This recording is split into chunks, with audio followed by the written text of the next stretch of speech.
I think that it's important for us to engage and learn about the social injustices happening in the world, because if we want to engage with students and make them feel known and cared for and heard and loved, then we've got to be willing to listen and be willing to learn. I think it's important to learn about racial injustices that are taking place in this world because it truly affects everyone. It's not just something that can be pushed to the side or ignored. We have relationships with everyone in this world, and we're all created by God, and we all are called to love one another in the way that God loves us. The community we serve in and the community we're invested in has been impacted by this a lot. Our kids, this is top of mind for them. This is something they experience on an everyday basis.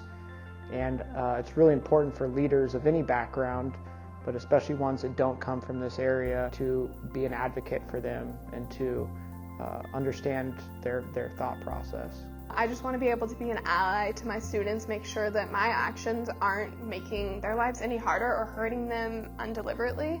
And I want to be able to walk alongside them and support them. And I think you have to understand the racial injustice in the world to be able to do that better. Engaging with racial injustice has looked like a lot of reading. I think also it's been really important for me to listen to people of color and their viewpoint on this.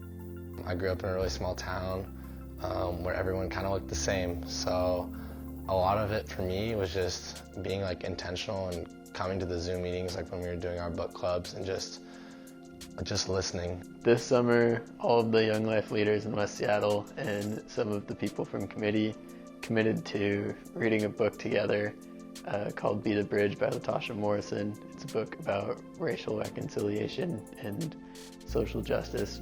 One thing that I really liked about book club this past summer was hearing other people's perspectives who may not be from the same background as me.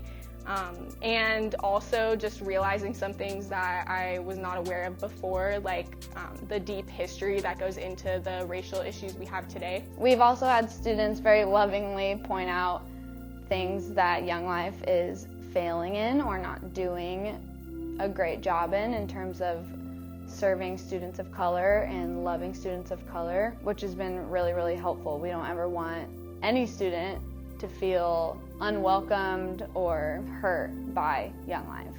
I think that this is a process that I need to be having hard conversations. I need to be putting myself in uncomfortable situations. And yet, even when I do those things, there's still a lot of work to be done.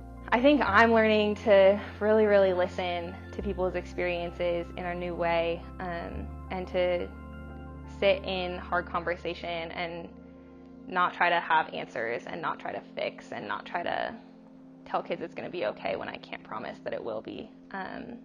But say we're in this together and we're pursuing Jesus together and we're pursuing justice together, and that's what it's all about.